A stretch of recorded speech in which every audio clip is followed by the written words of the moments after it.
तो जरा गाजा पट्टी एक ऐसी जमीन जो नक्शे पर दिखने में बेहद छोटी लगती है, लेकिन दुनिया की सियासत में इसका असर किसी फाइटर जेट की गड़गड़ाहट से भी ज्यादा है।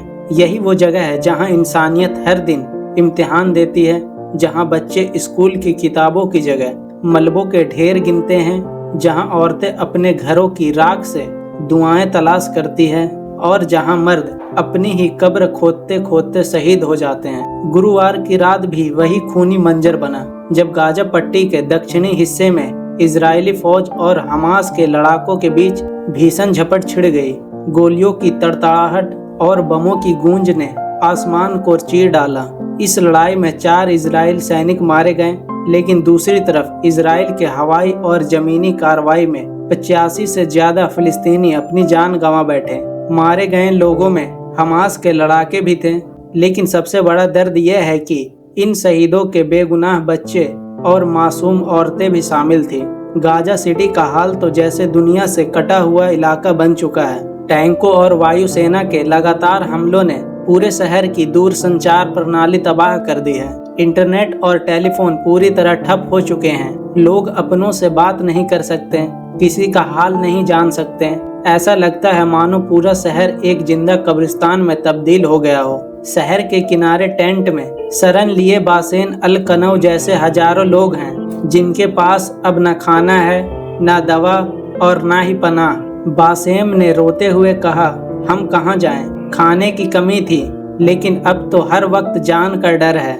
हर मिनट कोई बम गिराता है, हर घड़ी गोलियां चलती है। ये अल्फाज सिर्फ उसकी नहीं, बल्कि हर उस फिलिस्तीनी की आवाज़ है जो आज गाजा में जिंदा रहने की जंग लड़ रहा है। इजरायली फौज का कहना है कि उनका असली मकसद हमास को इतना दबाव में लाना है कि वो बंधकों को रिहा कर दे।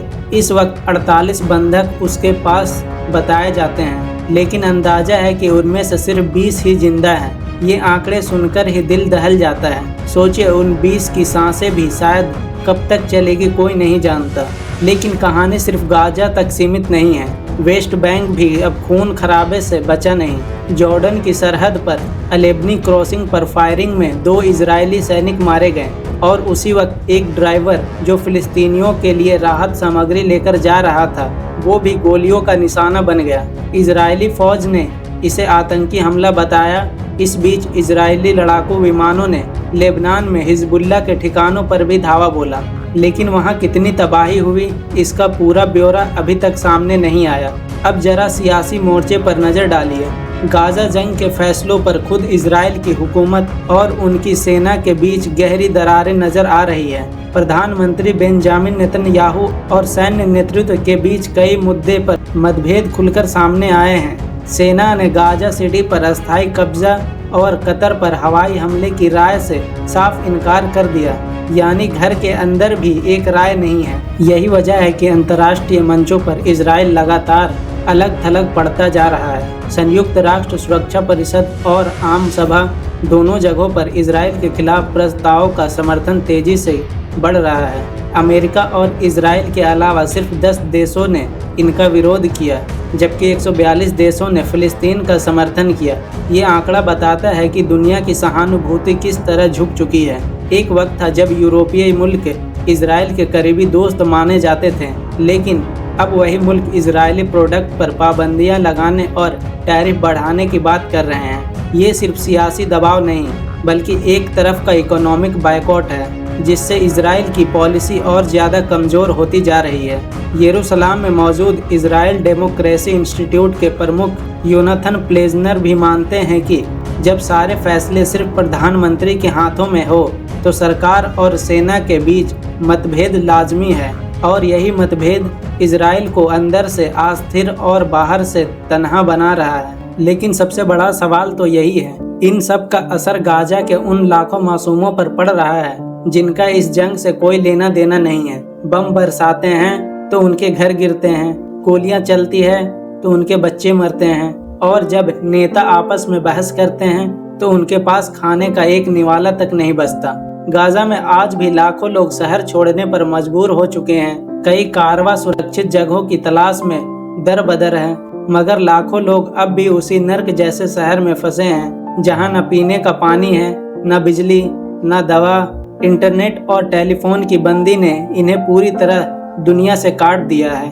उनके लिए गाजा सिर्फ एक जेल नहीं बल्कि मौत का इंतजार करने वाली जगह बन चुका है। इतिहास गवाह है कि फिलिस्तीनी की सरजमीन हमेशा से खून और आंसुओं से तर रही है। 1948 का नकबा हो या 1967 की जंग, हर बार सबसे बड़ा नुकसान आम लोगों ने ही उठाया है और आज 2025 में भी यही सिलसिला जारी है। फर्क सिर्फ इतना है कि अब सोशल मीडिया और ग्लोबल मीडिया की वजह से ये जंग पूरी दुनिया की आंखों के सामने हो रही है।